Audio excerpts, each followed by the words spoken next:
Alright, it goes like this.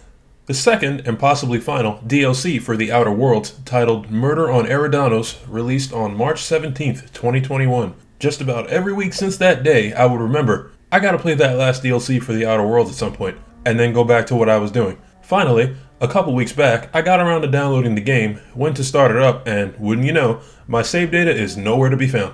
I know for a fact I played through solo on the hardest difficulty and also beat the previous DLC, Peril on Gorgon, on the same save. So where that data went is a complete mystery. In the midst of my confusion, I had an idea. I'll go through the trouble of playing the entire game again, DLCs included, on hard mode, and record it for you guys. I'll even bring companions since they're always good for a laugh. I started up a game on hard mode and spent an hour relearning the controls, only to come to the conclusion that this game is very, very easy playing solo on hard mode, doubly so if you play with companions. So, I decided to delete that footage and restart on the highest difficulty mode, Supernova. For those of you who played Supernova on Fallout 4, you know what's coming. Supernova difficulty enables the following features. If, for any reason, you were to drop the difficulty to hard mode for one particular fight, you cannot re-enable Supernova. You select it at the start and that is it. Since I ain't no bitch, that rule's irrelevant. Enemies have more health and deal more damage, more so than hard mode. You must eat, drink, and sleep or else you suffer debuffs to your stats. If a companion dies, they die permanently. Crippled body parts can only be healed by resting. Weapons and armor just stop working once they hit 0 durability. You can only fast travel to your ship. You can only sleep on beds inside your ship. You can only manually save your game while inside your ship, and autosaves are situational. An example being any buildings that require a loading screen to enter or exit them. Now that we're all aware of what I'm going into, let's get into it. I remember a good bit of what parts of this game were tough back when I first ran through this, so I have somewhat of an idea of how I want to build my character. If you would like in-depth explanations of the attributes and skills in this game, as well as explanations of other mechanics, feel free to check the description for the breakdown I did for this game a while ago. Now, for my 6 attribute points, I chose to toss 2 points into strength so I can carry more stuff and fall back onto melee combat when I'm out of ammo, 2 points into dexterity for melee swing and gun reload speeds, and 2 into temperament for improved health regeneration to keep my ass alive longer. I avoided attributes that 1 might make things too easy, and 2 I also don't possess in real life, like intelligence, perception, and charm. For my 2 skill points, I put 1 point into defense to grant me the mid-air dodge ability, and 1 point into tech so I can fully utilize workbenches. If anyone asks me whether or not I can do a mid-air dodge in real life, I will say yes. Next, for my aptitude, I read through all of them and couldn't settle on one, so I went with no discernible aptitude. Finally, for appearance, I just went with how my character looked last time. And with that, we begin. Not all of you may be familiar with the story, so I will touch on the main plot points to keep you aware of why I'm killing who I'm killing and going where I'm going.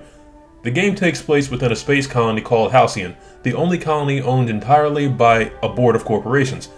Outlaw scientist Phineas Wells located and breached the Hope, a colony ship home to thousands of citizens frozen in cryosleep. A bit of bad news there, I'm afraid. Your colony ship was inexplicably knocked out of skip space and forced to complete its journey at sublight speeds. This means that you and every other colonist on the Hope have been in suspended animation for 70 years, give or take. To make a long story shorter, the substance Phineas used to revive me was all he had left. In order to procure more of it and save the rest of the colonists, he's sending me down to the planet Terra 2 to meet his smuggler contact, Alex Hawthorne. There's just one problem. You've landed good. Hawthorne should be close by. What in law's name? Is that him? Oh, that idiot. I told him to plant the beacon and move away, not stand there holding it. Once I had control of my legs, I made my way down the road, stealthed around some canids who would murder me quite easily since I can't defend myself yet, and slipped into a cave. In here, Guard Pelham is nursing a gunshot wound that he sustained due to his work-issued gun misfiring. A gun that he readily hands over to me after I was nice enough to patch up his wounds. Thanks, I guess. I made my way out of the cave and towards my first batch of enemies. One of the 2 enemies here is crouched next to some explosive barrels, so you know what I had to do. The other comes a-running towards me, and my tactical time dilation claims its first kill. If you are familiar with Fallout, it's like VATS, only much better. Luckily, there's some food and other items chilling at this campsite, so I'm already doing quite well. Also luckily, none of the 3 other enemies, maybe a dozen yards away, heard any of the shooting. I pull a sneaky on the one and rush back up the hill, ready for the other two to come after me, but the other two seemingly didn't hear the gunshots that were only 10 feet away from them. Weird, but I'm not complaining. I sneak back down the hill, kill another, and this time the melee enemy heard it, for all the good that it did him. I loot them and mosey on down the way and meet Lieutenant Mercer, who doesn't hesitate to let me know about the sick freak who parked their ship out in the wilds instead of on the Spacer's Choice landing pad next to town. Spacer's Choice is the name of the corporation that owns this planet. The lieutenant lets it slip that she and her fellow officer are too chicken to deal with the marauders that are parked outside the ship. I use intimidation to threaten her with a negative customer satisfaction survey, and suddenly she remembers she has a spine. So the two of them rush down the hill to dispatch the marauders.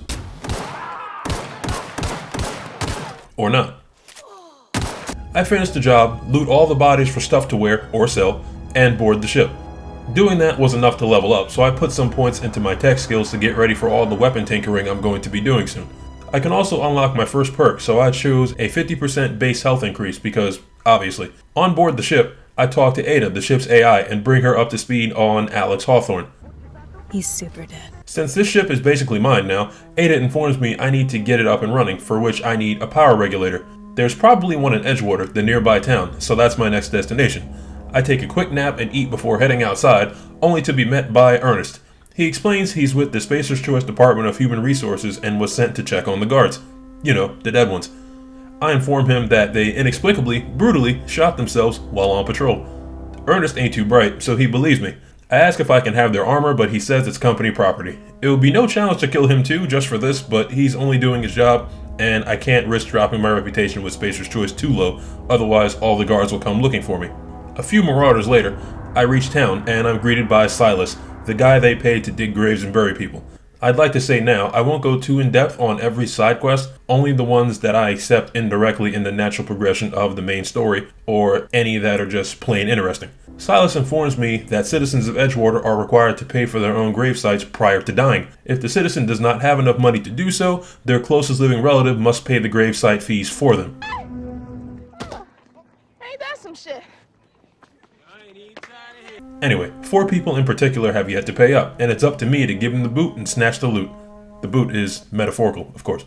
First stop is Conrad Sadek. He prepares the bodies before Silas drops them in the ground. Please don't touch anything.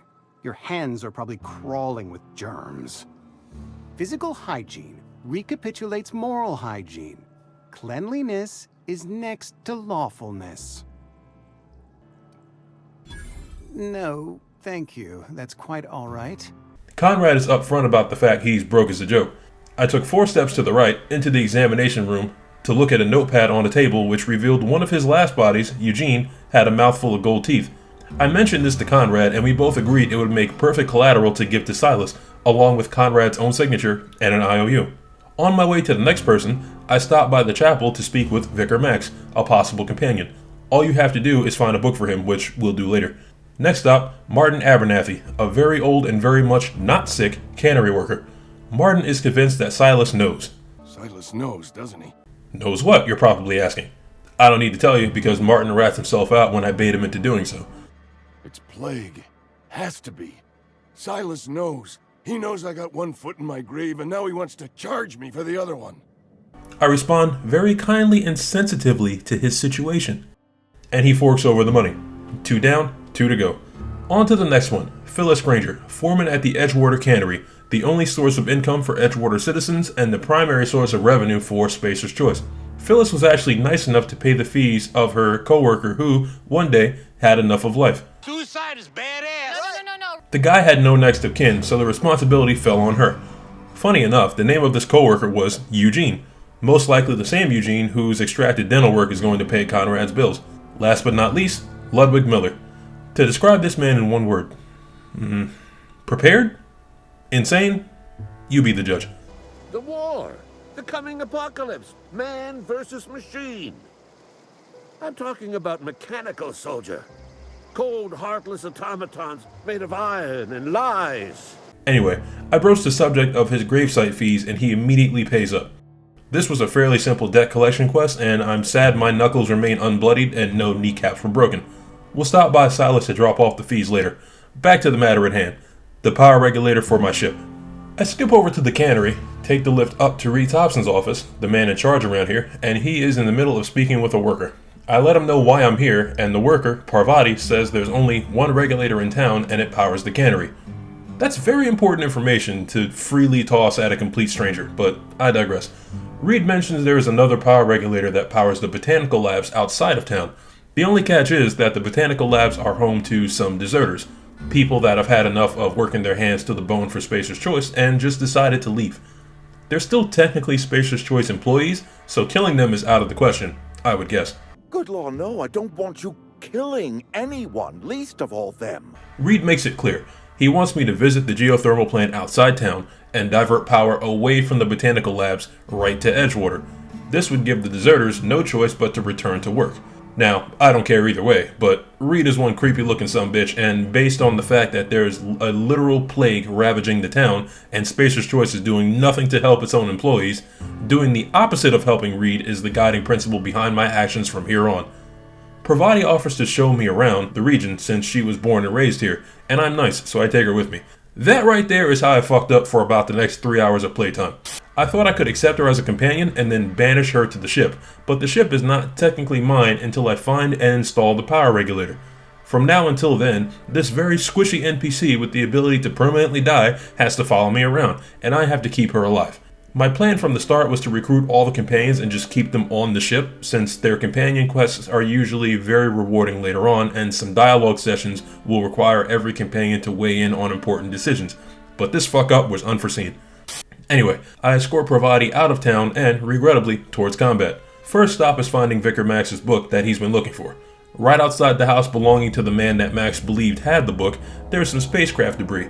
Inside here, I found the holy grail of long-range combat, the plasma rifle. With it, I am now rid of the need to rely on Spacer's Choice guns, and I am ready to help these here marauders understand their place in the bigger picture.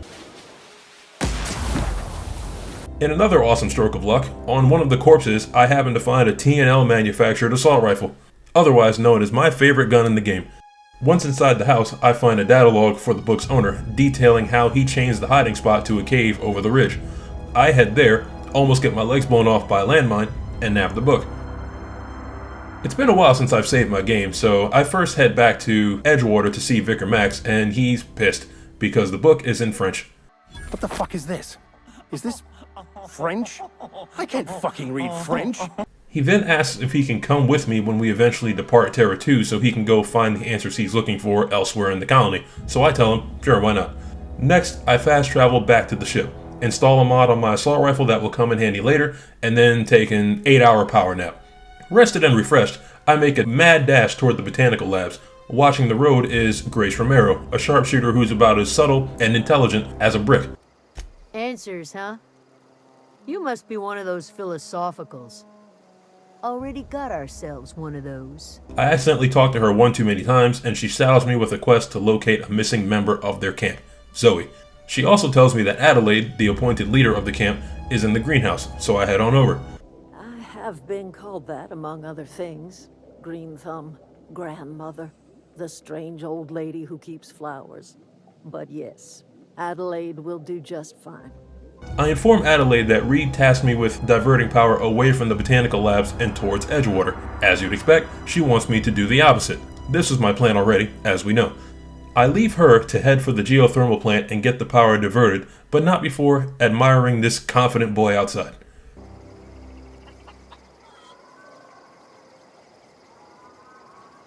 If you're curious how I've been keeping Parvati alive all this time, it's quite simple. Before I initiate combat with anything, I face the enemy group and then position Parvati behind me, placed out of the line of sight of any enemies, so they leave her alone. It goes a little something like this.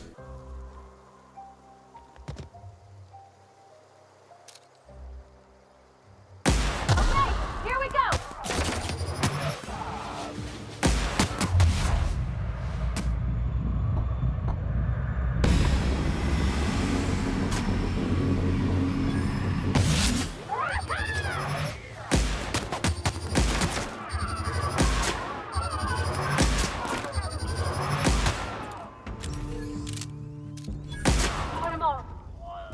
Worst comes to worst, the enemies have to go through me to get to her.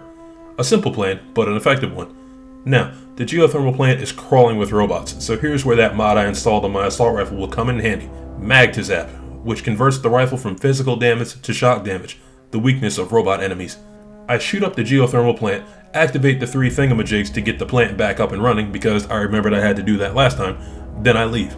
Next time I come back here will be to divert the power, but I remember that Spacer's Choice reputation drops down low, so I go complete any and all side quests I can find, ending with Zoe. Zoe is being held prisoner in the abandoned industrial site just a stone's throw away from the botanical labs, so I make my way over. I very strategically pick off the enemies I can see using my plasma rifle, and then close in to draw the others out, because I know there are more. I also realize there are landmines scattered around the perimeter of the site, so I best watch my step. After the Marauder boss is dealt with, I go see Zoe, only to discover she's not a prisoner of any kind. She got sick of being all nice and peaceful in the botanical labs, so she left to find some excitement. What? You mean Adelaide's little congregation of nature-loving nobodies? I could not possibly be less interested in them. And the Marauders just let her in. I need to convince her to join back up with Adelaide, but my persuasion is too low. I discovered that somewhere in all my compulsive looting, I picked up an armor mod called Silver Tongue, which adds +5 to all dialogue skills. I also have to drink and eat and take care of this concussion I got when I backed up onto a landmine on my way out of the industrial site. So I fast travel back to my ship, install the mod, hit the hay, run all the way back to Zoe, and successfully convince her to return to the botanical labs. Now that all my side quests are dealt with, it's time to flip the switch. I head back to the geothermal plant and— Hey, mister?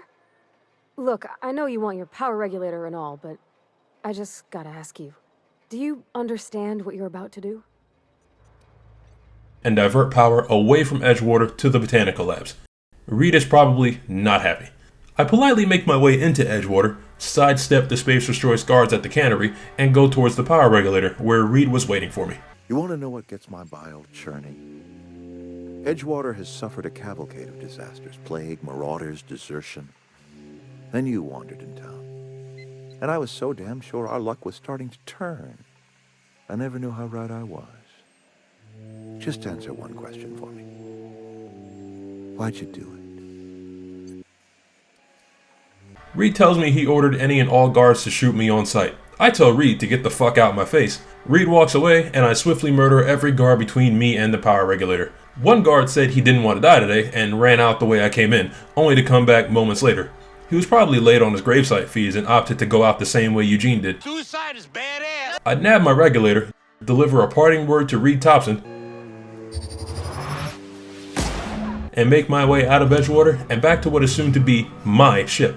Parvati must have suffered a head injury somewhere along the line because she acts as if this is her first time being near or on board the ship, even though she's been here multiple times with me before. I formally welcome Parvati to my team. Captain. I can call you Captain now. Ha! I got a captain. Board the ship. Vicar Max greets me at the door. I install the power regulator, and Ada says we are good to go. I'm paraphrasing, of course. We fire up the engines, and my ship, aptly named the Unreliable by its former captain, is good to float up into orbit, leaving this backwater planet behind. And with that, part 1 is complete. If you guys want me to mention more of the side quests or explain more of the story from here on, let me know in the comments below. Other than that, leave a like if you enjoyed the video, and subscribe if you want to see more. This has been Cygnus Jason, and part 2 is coming soon. Stay tuned.